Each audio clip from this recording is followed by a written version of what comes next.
This is Power Hour with Gabriella Power. Hello and welcome to Power Hour. Well, Donald Trump has been back in the White House for just 5 weeks. It already feels like a lifetime. What we've witnessed over the past 5 weeks has been extraordinary. He's so far signed more than 70 executive orders. He's instructed Elon Musk and the Doge team to get straight to work, exposing billions of dollars of waste. Now, the Doge tracker currently states that $54 billion has been saved so far. He's actually bothered picking up the phone to speak to Putin. And although Donald Trump is in a bit of a war of words with Zelensky, significant steps have been made to bring the war in Ukraine to an end. And Zelensky will be meeting with Donald Trump at the White House tomorrow to finalise an agreement on critical minerals, which the Trump administration says is a way for the United States to get its money back after sending billions of dollars to Ukraine. Now, there's no question a lot of Trump's decisions are controversial, particularly his plan to take over Gaza. The president has shared an AI video of his vision.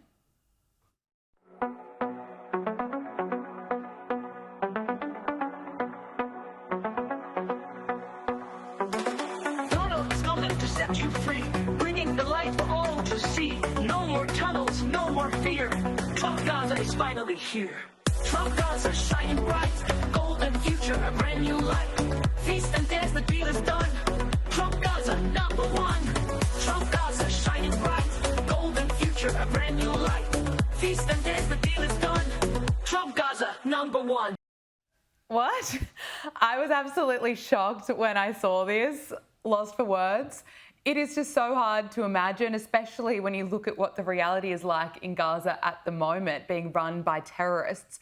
And we've just been seeing the most disturbing images of Hamas terrorists jeering as the bodies of murdered hostages are being returned. So Trump's Gaza plan, look, it raises so many questions, but he's not afraid to put a bold, radical plan forward, which is more likely a strategy to bring other Arab nations to the table to find a real solution for Gaza where there can be peace without Hamas terrorists. Whether you love him or hate him, he's taking everyone on the journey with him, and he's certainly being upfront. He's not hiding away in the basement like Joe Biden. He's been communicating non-stop, and new data shows this. Data shows that in his first month, Donald Trump has taken more than 1,000 questions. 1,009 to be precise. And how does that compare to his predecessor? Well, Joe Biden didn't even make it to 150. I want to thank you all for being here. And now, who am I introducing next? Who's next?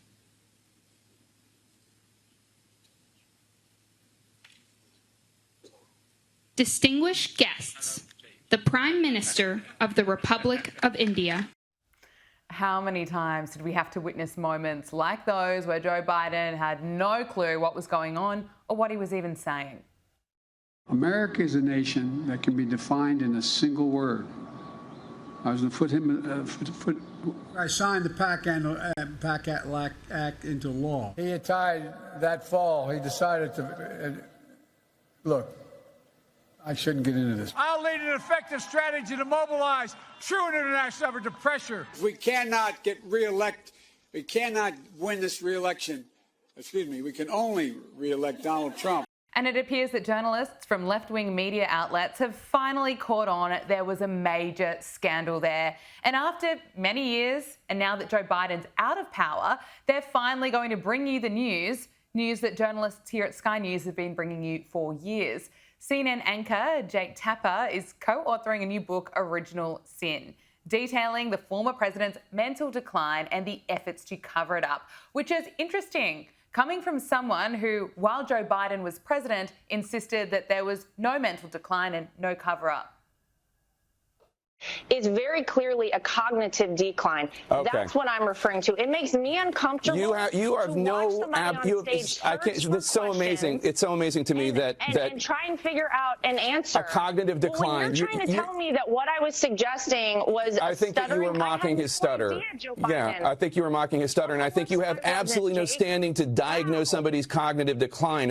I would think that somebody in the Trump family would be more sensitive to people who do not have medical licenses. diagnosing politicians from afar. Plenty of people have diagnosed your father from afar, and I'm sure it offends you. The truth is finally being admitted by some, and it is far too late. Americans don't need a book to tell them about the mental decline and the cover-up. They were watching it for themselves in real time and watching Democrats and outlets like CNN lie about it. Now, Donald Trump is moving ahead at lightning speed, and journalists are openly admitting that they're struggling to keep up. The pace of the Trump administration seems to be moving pretty quickly. How are you holding up? It is insane. And I think everyone is kind of like readjusting and re-remembering what it was like 4 years ago, 4 years ago. I remember when Biden first took office in January, the New York Times wrote the story about how quiet the weekends were, because for reporters, every weekend had just been like it was like a 7-day work week.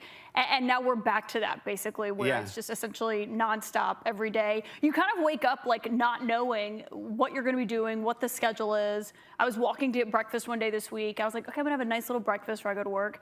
And halfway there, they're like, Trump's doing a press conference in an hour. And I physically ran back home so I could change and get ready. I feel like that's how we all live now, is we would not be surprised to see someone we know from CNN running. The days of no updates from the president on weekends under Joe Biden's leadership are well and truly over. And the days are back where journalists better be prepared when they're putting questions to the president. The spending bill that passed last night aims to cut $2 trillion. Right. Can you guarantee that Medicare, Medicaid, Social Security will not be touched? Yeah, I mean, I have said it so many times, you shouldn't be asking me that question. Okay? Joining us now is commentator and president and founder of Strollmark, Hilary Fordwich. Hilary, thank you so much for joining us. I want to start with the situation between Donald Trump and Volodymyr Zelensky. We've heard the rhetoric from Trump that Zelensky is a dictator and the US wants its money back. Well, Ukrainian President Volodymyr Zelensky is expected to visit the White House tomorrow to meet with Donald Trump to finalise an agreement on critical minerals. Ukrainian officials have reportedly agreed to the terms of a final deal, which is set to compensate for the billions of dollars worth of wartime aid the European nation received from the US. Hilary, why has Zelensky come round to this deal? Well, pleasure to be with you, Gabriella. And there's a plethora of reasons. I would say to all your viewers to read The Art of the Deal, because it gives you a very great grounding in terms of understanding President Trump. Of course, that was written many years ago before he was president. But The Art of the Deal basically lays out that you come in very forcefully, making demands and things that are really almost like off the charts, where you can actually come back and agree to something. So obviously Donald Trump started off from a very aggressive standpoint, but it's interesting, Gabriella, that Zelensky is flying to Washington, and actually today at his cabinet meeting, President Trump, when he was asked about it, he said, oh yes, I understand that he's coming, as if it's not that this is a big deal, that of course he would come and acquiesce to the deal.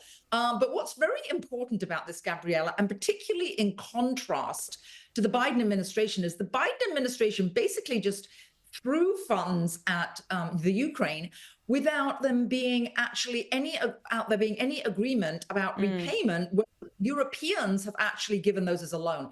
Interesting also is that Ukraine sits on about 5% of the world's rare earth minerals, such as iridium and all the things that go into cell phones, etc. So this is a really very wealthy nation in terms of its rare earth deals. So now, right to the bottom line, Zelensky is coming because then there will be peace. And this is something that Donald Trump has said, that on the campaign trail, just like Elizabeth said, your previous guest, he promises made, promises kept. He's doing everything he said he was going to do, and that includes peace in the Ukraine. Yeah, it's absolutely extraordinary, isn't it, when you hear Donald Trump making those remarks, calling Zelensky a dictator, accusing Ukraine of starting the war, and then, you know, within a week, Zelensky is making his way to the White House and he's going to agree to this minerals deal.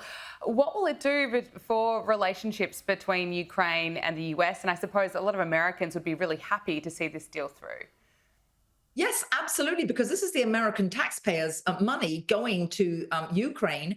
And I know when a lot of Europeans say, Americans need to do this and that. I mean, could you imagine saying to the German taxpayer and the French taxpayer and the British taxpayer, you need to start supporting and paying for the defense of the US southern border? They'd be saying, what? Meanwhile, the US taxpayer is doing all this in the Ukraine. Now, to answer your question specifically about what this means to Americans, well, yes, not only will we have that money recovered, but what's very important to the Ukrainians, and this is another reason tying these 2 points together, why Zelensky is hopping on a plane and rushing over to see Donald Trump. It means with the U.S. presence, with a mining deal, it means the U.S. has an interest in preserving peace and protecting those mining fields in the Ukraine. So both parties absolutely win financially and in terms of keeping the peace. It's incredible to see so much action being taken in just 5 weeks that Donald Trump has been back. And the White House is also making some changes, and I want your thoughts on them. The White House is welcoming new media into its press briefing room. So this includes some podcasters, potentially influencers, content creators. They'll be allowed inside the room, the briefing room, alongside political reporters in a major shakeup. Take a listen. But we will also be offering the privilege to well-deserving outlets who have never been allowed to share in this awesome responsibility. Just like we added a new media seat in this briefing room, legacy media outlets who have been here for years will still participate in the pool, but new voices are going to be welcomed in as well. I think it's pretty reflective of the times that we're living in. So many people are just consuming their information through digital platforms. So I believe that this will only really strengthen communication and transparency. But do you have any concerns around this new strategy? No, absolutely not, Gabriella. I think it's actually frightfully smart. Why? Yes, just to your point, which is the legacy media had become lazy. The legacy media was losing viewers. The legacy media was no longer representing the voice of the American public. And actually, credit goes to Barron Trump. I'm not sure if your viewers down there in Australia are aware of this, but Barron Trump was the urged his father to go on Joe Rogan with over 20 million listeners to his podcast. I think Donald Trump admitted that he'd never even heard really of Joe Rogan. All these modern podcasters, Gabriella, the world has evolved, the world has changed. And yes, it's absolutely appropriate that the voice of the American people is actually represented in the press room, and it's not just the lazy legacy media. And by the way, the legacy media did not serve their role as being the third state. They were not there as a third state. They were there as a form of left-wing propaganda. And there's a lot more I could add to that, because the USAID, all the discoveries about their funding, they were funding that left-wing legacy media, Gabriella, like the New York Times, like Politico, and that was actually meant that they could be biased because they were funded by the Democrats. Such a scandal. It was unbelievable to see so much evidence of waste at USAID, and then that millions of dollars were going to outlets like Politico, you know, that were quick to dismiss the Hunter Biden report, his laptop story that was broken by the New York Post. They were the first to say that it was Russian disinformation. It really makes you question, you know, some of those outlets, that's for sure. I want to talk to you about what... Sorry, continue, Hillary. Bought and paid for, we now know. Well, to the UK now, Nigel Farage is favourably viewed by more people than any other political leader in Britain. That is according to a new poll. The Reform UK leader now sees his favourability sitting at 31%, which is higher than any of his party leader counterparts, including Sir Keir Starmer. He's sitting at about 21%. What do you put this down to? Oh, Gabriella, where to start and where to stop? A number of things. First of all, just like in the US, the two-tier policing system, the double standards were not appreciated by the British public. And I think part of this happened with the murders that took place in Southport, where you saw people arrested rather than the perpetrators. That was a massive scandal. You've seen this net zero policy, which is absolutely ludicrous. The UK uses 0.003% of the world's resources, and you have countries like China that opened 84 new coal refineries. So the UK has been signed up to this policy, which was not something that the public ever wanted. So what you're seeing is the promises not kept by the Labour government. They had promised pensioners would have their heating bills lowered, little tactical things like this, Gabriella, whereas they've been increased. So two-tier care has two-tier policing system. They have not improved the lives of the average British person, and the double standards are not sitting well with the British public. And last but not least, I think Rishi Sunak was, if in America it's called Rhino, Republican in name only, Rishi Sunak was a conservative in name only. He led by globalist policies which failed the British public. That's why the Conservatives lost in the last election. It wasn't so much a vote for Labour, it was a vote against the Conservatives. And now they're learning their lesson as a nation because the Labour's policies aren't any better. In fact, they're driving millionaires out of the UK and the UK's economy is plummeting. And the momentum really does appear to be right behind Nigel Farage. Do you see that continuing? Yes, absolutely. I think that he's a man of common sense. The difference, though, I will say, between Nigel and Donald Trump, he's not formally, you know, a very sort of a multi-millionaire successful businessman. But I think Nigel is smart enough that if and when he does become prime minister, he would be smart enough, Gabriella, to surround himself looking at what's happening with the US with the sort of people that Donald Trump, people that run businesses, people who, a nation, I've always said we should have an amendment to the US Constitution, which is you should not be able to have public office until you've made payroll. If you've run a business, you know how to run a business. These politicians, Gabriella, in the Labour government, not one of them has actually run a business. So they don't understand how a nation works. No government has any money. They have zero money. They have your money, my money, they have the taxpayers' money. And that's what Nigel understands. And I think he could bring some common sense to the UK, just like it's happening in. Yes, it'd be so interesting to see what happens. Look, I have to speak to you about the royals. There are reports that Meghan Markle had been dropped by her Hollywood agency, WME, but an industry insider claimed that Meghan Markle was let go because she was too demanding and too difficult to work with, and she's not the first person who's said that. The agency denies this, though, and says that it is still working with Meghan Markle. So, look, speaking about the dramas that seem to just surround Meghan, what's your assessment looking at the Sussexes and then also looking at the royal family? Why are they branded and perceived so differently? Well, Gabriella, I always say that a tiger doesn't change its stripes. Somebody that has look at people's track record. In business, there's an expression, past performance predicts future productivity. Well, look at her past performance. She dumped her nation. She dumped her friends. She's dumped more than one husband. She dumped her own father. And then when she married Harry, she dumped the royal family. I think it's universally despised to air your dirty laundry. I don't think it's liked in Australia, appreciated any more down in Brisbane than it is in Brighton or it is in Boston. It is universally despised, Gabriella. So you don't disparage other people. That's rule number one. Then branding wise, she and I call him Harry the hypocrite, when they went to Canada, I don't know if you remember, but there was the photograph of Harry. He was holding Archie in a sort of like a rough everyday hat by a lake, grinning ear to ear. And I remember thinking at the time, and I had covered their wedding in Windsor, I do a lot of royal coverage, thinking, you know what?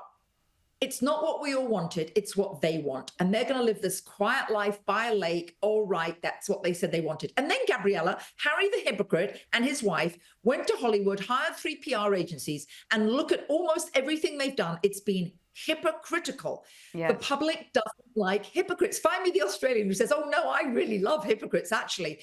This is the issue. People keep asking me about their branding, and I say a brand needs to be authentic. For example, this whole new show that she has about this jam. Gabriella, is there anyone in all of Australia who thinks she's actually making that jam herself? Absolutely not. We all know that refined sugar anyway is bad for you, causes you to gain weight and causes cancer. One thing I'll say about her, she is very slim and attractive. Her brand would be authentic if she taught everybody how to be as slim, because Americans spend billions on diets every single year. Instead, this jam that she's not even making herself. So it doesn't surprise me to hear from this agency, whether it's true or not. I think they're covering themselves actually at the moment until they decide actually what to do publicly. But everywhere she goes, people have said she was bullying. And Jason Knauf was just interviewed, of course, by 60 Minutes in Australia. And I covered this for Fox Business here in the US. Her bullying reputation follows her everywhere she goes, Gabriella. Yes, absolutely. It's interesting when you're looking at what Meghan Markle and Prince Harry are up to. Meanwhile, King Charles and Queen Camilla have been filmed packing dates that will be sent to hospitals as they take part in pre-Ramadan celebrations at a restaurant in London. You know, the difference is so stark. How's this being received by people in the UK? Well, yes. I mean, they're there to serve. That's what the royal family has done and done so well. And in contrast, look at Prince William and look at Kate Middleton, not trying to be celebrities, not trying to garner the spotlight at any regard. They are there to serve. And that's something that, thank goodness, Prince William is the one that is going to be the future king, because he understands the demands of duty and he's dedicated to the public. And that's what if one's lucky, one has in a royal family.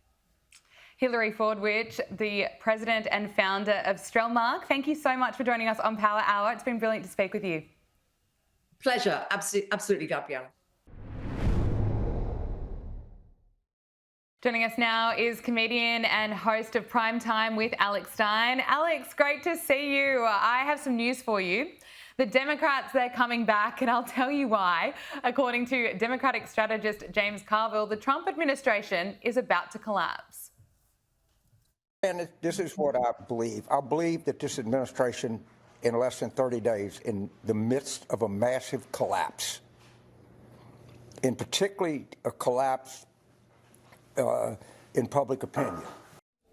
He's also written an essay for the New York Times encouraging Democrats to play dead. Yes, he said, with no clear leader to voice our opposition and no control in any branch of government, it's time for Democrats to embark on the most daring political manoeuvre in the history of our party, to roll over and play dead.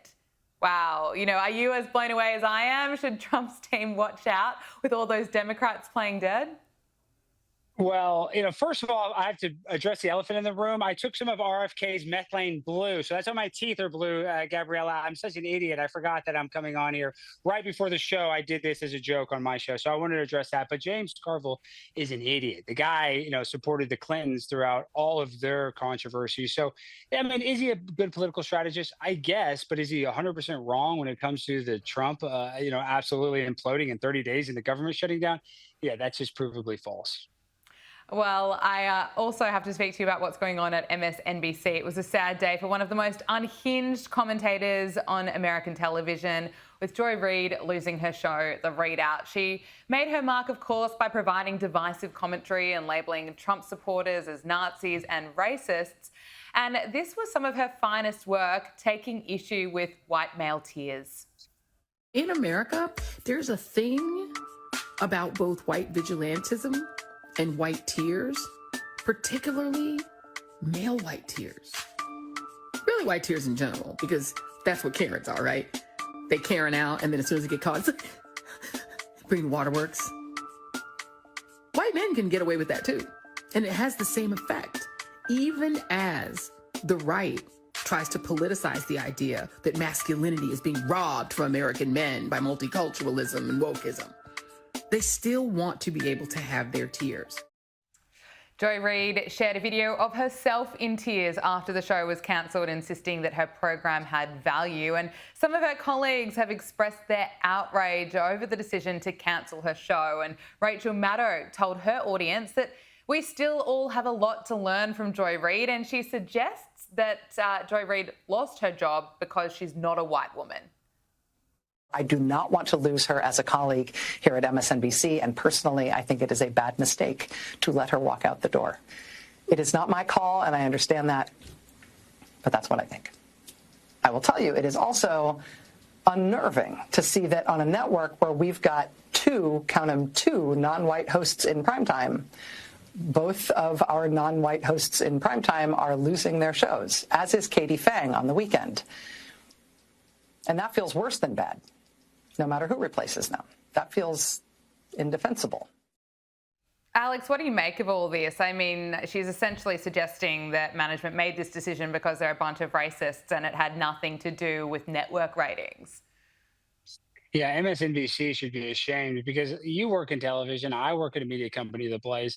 If Joy Reid's show had any viewers, if her ratings were halfway decent, she would have kept her job. I mean, they let her have a show for way too long without anybody watching. So it had nothing to do with her race. And if you do want to credited to her race. It was her race that probably got her hired. So it's just absolutely insane that Rachel Maddow would try to be a social justice warrior and go after her own company that pays her bills, that makes her the #1 star of their network. So it's just another virtue signal, because I'm sure behind closed doors, Rachel Maddow is probably kissing the butts of her CEOs and her producers. So I don't know. It's just kind of this weird cat and mouse game where she tries to act like she cares, but in reality, she knows that Joy Reid didn't get any ratings, and that if Joy Reid actually had some ratings, she'd still have a show on the network. I want to speak to you about this New York Times article. It's a real article that has been published in the New York Times, and it has the headline, "As a white man, can I date a woman of colour to advance my anti-racism?" So someone's written in, which the New York Times decided to publish, and it says, "I'm a straight white dude and a recent college grad who has very progressive beliefs, and I want to prioritise dating women of colour. I believe strongly that one of the main ways to combat racism is through relationships. Part of me thinks that I will always be somewhat disappointed if what ends up becoming one of the most important relationships in my life is with another white person.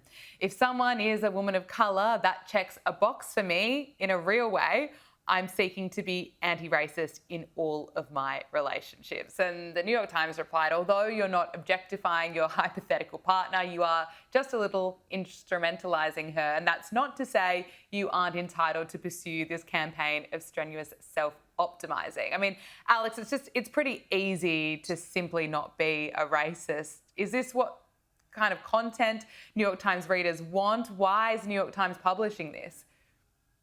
Well, there's a saying, the cover up is always worse than the crime. So this person trying to be anti-racist by dating or marrying a person of color is inherently racist. Like, it seems like they're trying to cover up for some sort of, racist history. It just doesn't make sense. Love and marry the person that you most connect with. Do not base it off their, their ethnicity. And I know that sounds like common sense, but just imagine that this person is really reading the New York Times and sending in this question, like, how can I be less racist? So that's where we're at, is people don't even know. It's like, if I have a black girlfriend, will that make me less racist? And then they do. So it's just like how all these celebrities have transgender children. They look at these people as accessories and not as human beings. And then that is really racist. Yeah, well, good point. I want to also speak to you about the changes coming at the Washington Post. Jeff Bezos has announced a pretty significant shift in the Washington Post's opinion section to now focus on defending personal liberties and free markets. He argues that the internet has plenty of diverse points of view, and so the Post is going to really be focusing on defending personal liberties and free markets. Now, the current editor, David Shipley, is stepping down due to the shift. What do you make of this? Is this going to improve readership? Well, with the Washington Post, if they actually stand up for free speech, they would become more successful. And that's why there are a few media companies. I work at one, Sky News is one, where people are, not afraid to post both sides of the argument. And Washington Post has not done that. They've been very biased and one-sided. So if they're just going to if he's saying that they're going to make his news less biased, then it will get more viewers. Because if you really if you read anything in this day and age, people can tell. People sometimes want the slant, and these people try to sell this left-leaning slant. But now that Donald Trump is the most popular guy in the world, they're all changing their tune and realizing that way more people are conservative, or at least moderately right, than they thought before. So it's very important that we start making content and articles and videos that appeal to them. So I think Jeff Bezos is a businessman. He realizes that would be the best strategy to make more money for the Washington Post. Finally, I want to speak to you about what's happening with James Comey. The FBI has launched an investigation into former FBI Director James Comey for his honeypot operation targeting Donald Trump in 2016. Now, the announcement comes just days after Kash Patel was sworn in as a new FBI director. And according to a whistleblower, 2 undercover female FBI employees infiltrated Trump's 2016 campaign to act as honeypots to obtain information. So, Alex, this was essentially to go in and destroy Donald Trump before he was even in power. Yeah, I mean, when it comes to Russian collusion and all of the lies that the mainstream media, people like Joy Reid and Rachel Maddow spread, you would have thought that he was working in concert with Vladimir Putin to win the 2016 election. Now, obviously, that was proved to be false, but I mean, that's the reality in which they live in, is that they have to, instead of actually winning by merit, they have to lie, cheat, and steal. And Trump went through it the past few years with all of his prosecutions that he's had to go through. So really and truly, if James Comey, I'm actually very thankful for James Comey, even though he's terrible, did the honeypot investigation, because it was his statement exposing Hillary Clinton's emails that I think was what put Trump over the top. So Comey wasn't doing that to try to help Donald Trump. He was actually doing that to save his job, because he knew that these emails are really bad and that this is a serious thing. But imagine if Donald Trump had an private email server and he destroyed, hundreds of thousands of government emails. He would be underneath the jail, not even in it. And he protected Hillary Clinton, and he tried to appease us by saying he's looking into it. But I think it was just that one statement in front of Congress that changed everything for the Trump campaign. So in a way, I still have a little bit of love for James Comey doing that. Okay, fair enough. Look, finally, it's been revealed that Donald Trump took more than 1,000 questions in his first month being president again. And Joe Biden, in his first month, took less than 150. We're starting to see some clips going around of Donald Trump really firing back at reporters, while Joe Biden, of course, barely even answered any, or when he did, he didn't know what he was talking about. But I wanted to get your thoughts. Where is Joe Biden at the moment? He's been awfully quiet. We know that he signed with a talent agency. It mustn't be going well. We haven't seen him pop up anywhere. I never would have thought that I'd be on Sky News saying this, but I kind of miss Uncle old Joe Biden. Now, Kamala Harris, you can go sit in the nosebleeds at the Lakers game. But let's just be real. The last 4 years, Joe Biden has been the president, but he's just been a figurehead. He hasn't been making any decisions. He's probably been the victim of elder abuse, in my opinion, by some of the ways that people have treated him over the past 4 years, making him work hard when he obviously has serious mental decline. The guy deserves to be resting and relaxing and vacationing, not being the figurehead for some sort of weird social engineering that's making our country weaker. So honestly, I miss Joe Biden, not as president, but I miss him as the goofy old guy that always had a funny, mishap on the public stage that, it's not the way Trump entertains us, but it was still entertaining in a different way than Trump does it. Yeah, it was certainly content that we have never seen before, especially from a sitting president. Alex Stein, so great to speak with you. Blue teeth and all, you're still looking great. Really appreciate you making the time. Thank you. I look like a freak. Thank you for having me on. And I don't encourage people to take this. I don't know. No, you've got to do this every time you come back. You've got to have the blue teeth. Yeah. It's going to be a signature look. I hope they don't stay this way. They look terrible, but thank you for having me. No, give us an update when we next speak. Alex, thanks so much. Joining us now is former GOP national spokeswoman Elizabeth Pipko. Elizabeth, thank you for joining us on Power Hour. Donald Trump has answered more than 1,000 questions in his first month of his second term. Joe Biden took 141. And just to put that in perspective, Donald Trump took his 164th question by the end of his third day. Now, we know Trump's entertaining, he's certainly direct, and we're seeing him snap right back at reporters. Here he is shutting down a reporter that suggested people might be worried that Trump may be targeting them. What do you say to people who worry that targeting an individual firm or individuals who aren't Jack Smith? Excuse me, I've been targeted for 4 years, longer than that. So you don't tell me about targeting. I was the target of corrupt politicians for 4 years, and then 4 years after that. So don't talk to me about targeting. He's not wrong. If anyone knows what it's like to be targeted, it is Donald Trump. Now, this was after Trump revoked security clearances for former special counsel Jack Smith's attorney and other lawyers at his firm who brought 2 criminal cases against Donald Trump that were dropped after he won last November's election. So, Elizabeth, I like to see the transparency, a president that is taking 1,000 questions a month, but will this transparency help him politically in the long run? No, there's a lot to work with there. First of all, I just want to mention that he's 100% right about being targeted. I think if anyone knows what that's like, it's certainly President Trump, but I actually speak as someone who was also targeted, right? Me, my own family were also targeted just for being associated with Donald Trump. So I can only imagine what he went through. I know from being kind of an observer on the front line, seeing what him and his family went through, but he was in fact targeted because people were so afraid of what could happen if he got back into the White House. Now, when it comes to transparency, look, I have supported President Trump. I've worked for President Trump for nearly 8 years now. I remember in 2016, I was 20 years old, right? I did not have any history in politics. I didn't know who I supported, who I didn't. All I knew was that Donald Trump was different, right? He had no interest in being a politician. He wanted to answer questions. He showed up to interviews and actually answered questions no matter where they came from. And by the way, unlike other politicians and other celebrities, without hearing those questions before he arrived. That is what makes Donald Trump different. He's always been the most transparent candidate, certainly the most transparent candidate of my lifetime. That's why I appreciate him as much as I do. And that's why I'm so grateful for him, because I think he set a precedent for what will happen after he's out of office and what the American people can expect from those on both the right and the left. I can only imagine it's going to come with some controversy in the media, but with that, a lot of benefit with the support of the American people who are desperate for this kind of transparency, especially after the polar opposite of that, actually a president in hiding that we saw for the last 4 years of Joe Biden's presidency. Oh, absolutely. And isn't it refreshing to have someone, a leader who says what he thinks, who's unpredictable, and it's just the complete opposite of those scripted, rehearsed lines that are, telling you absolutely nothing. But Donald Trump is getting straight to work. Trump and Pete Hegseth have announced an investigation into Joe Biden's disastrous Afghanistan withdrawal.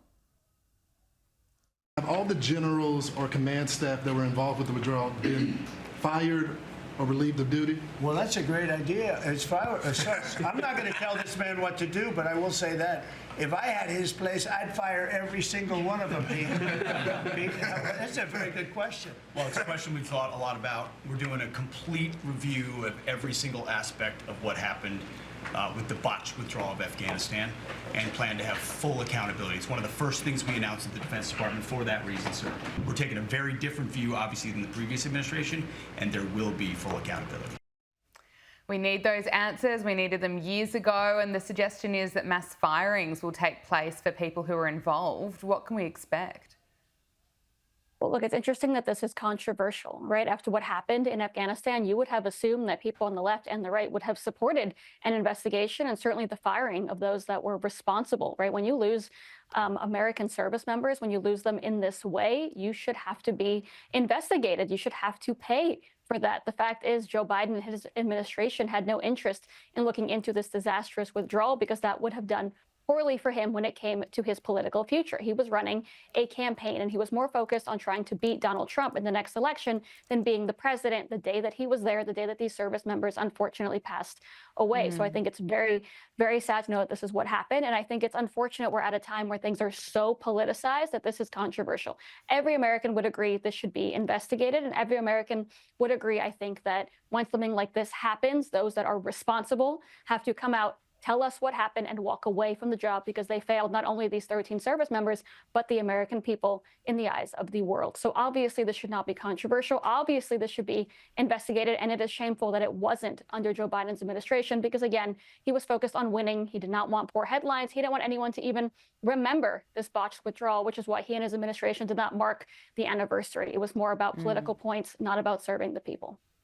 Elizabeth, I want to get your thoughts on the Epstein files. A whistleblower has claimed that FBI personnel are destroying evidence on servers, which is believed to include files related to Jeffrey Epstein. Now, this comes as a new task force has been formed led by Anna Paulina Luna, which is focused on declassifying federal secrets, which includes the JFK files, also those involved with the Jeffrey Epstein case. Now, Anna Paulina Luna has taken to X asking for the status on the Epstein files. She's even tagged Pam Bondi because the pressure is really ramping up. We've been hearing that we are going to get these files, we're going to see the client list, and it hasn't happened yet. Why are we still waiting? Well, look, I will not speak, obviously, for Pam Bondi. I'm sure there's a reason, but it is interesting how curious people are about these files, why they're obviously curious, and why, again, it is controversial that the American people would want these answers. By the way, we talked about Donald Trump being targeted the way that he was. It's because people out there knew that if he were to go back into the White House as president, this is what we could expect. Full transparency, even on the things that can get some of our former politicians in quite a bit of trouble. This is why so many people are looking forward to these documents coming out. I know Pam Bondi has mentioned several times she's looking into this. I'm sure things have to be done correctly, but in due time, we'll get the answers that I believe the American people deserve. Well, Kash Patel is now the head of the FBI, and he's been pretty ruthless speaking about them and how the FBI needs to be certainly looked into. But let's look at what Senator Chuck Schumer had to say in 2017, warning against those who want to look into intelligence agencies, suggesting that by looking into them, there could be some sort of revenge. You take on the intelligence community, they have 6 ways from Sunday at getting back at you. So even for a practical, supposedly hard-nosed businessman, he's being really dumb to do this. What do you think the intelligence community would do if they were motivated? I don't know, to? but from what I am told, they are very upset with how he has treated them and talked about them. That was in 2017. It certainly hasn't aged well. It just makes you wonder why he's against intelligence agencies being looked into. You're right, and it certainly has not aged well. You know the saying, when people show you who you are, believe them, right? That is the perfect example of what's going on here. This was Senator Schumer telling the entire world what the establishment is and what they intend to do to anyone that comes up against them. Obviously, he was trying to send a not so subtle message to Donald Trump at the time. We are all lucky enough to know that he did not back down, obviously, and somehow won against these intelligence agencies. But the fact is, this is not the way that any elected official in our country should ever be speaking. I think it's embarrassing on the world stage to know that elected officials who have been around, as long as Chuck Schumer has would speak this way and would try to inadvertently threaten the American people and anyone that wants to come up against the institutions in this country that we all have a lot of questions about, right? There's a reason that any kind of faith and trust these institutions has gone down. There's a reason people elected Donald Trump, is to take on these institutions and the rot that has piled up inside of them. I think it's shameful that that clip exists, but I'm also very grateful for that moment because I think it opened up a lot of people's eyes who may not have realized what was happening to Donald Trump at the time and why, and completely understood the reality of all of our worlds at that point when they knew that Donald Trump was being targeted because he was supporting the American people and going up against this establishment. The House has passed a framework for sweeping multi-trillion-dollar plans to address defence, energy, immigration and tax policy. Now, this includes proposals that the president campaigned on, like no taxes on tips, overtime or social security. Now, no tax on tips, that's certainly a significant one. How is that going to impact millions of Americans? Well, look, we can only assume that millions of Americans are supportive of that initiative, right? Because Donald Trump won the election with pitching ideas just like that. The fact is he won because of who he was on the campaign trail. He was not this lifelong politician who promised things that we knew for a fact he would not deliver on. It was the exact opposite. He went up to the microphone every single day, whether at a rally or a press conference or an interview, told the American people what he was going to do knowingly, right? Upsetting certain people at the same time. He had no interest in scoring petty political points. He was on the campaign trail telling the truth every single day, knowing it upset people very often, but at the same time knowing that he was going to lay out exactly what he intended to do for the American people. That's the difference between Donald Trump and those that came before him on the left and the right. He has been in office less than 2 months and has already stuck to every single promise he made on the campaign trail, which obviously is the reason he got elected. I can only imagine the American people are ecstatic to know that. They're ecstatic to know someone is going in and trying to put money back in the pockets of the American people and not in their fellow elected officials' pockets. That's already quite the nice change. So we have to see what happens with this vote. Obviously, it has to continue on to the Senate. We have a long future ahead of us right now, and obviously with 4 more years of Donald Trump's policies being put forth for votes. But the fact is he's doing what he said he was going to do. That is all that matters. That's what the American people voted for, and that is a new and wonderful change for all of us. Elizabeth Pipko, former GOP national spokeswoman, thank you so much for joining us. Thanks for having me. That is Power Hour. Thank you for your company. We'll see you next week. Make sure you subscribe to Sky News Australia on YouTube.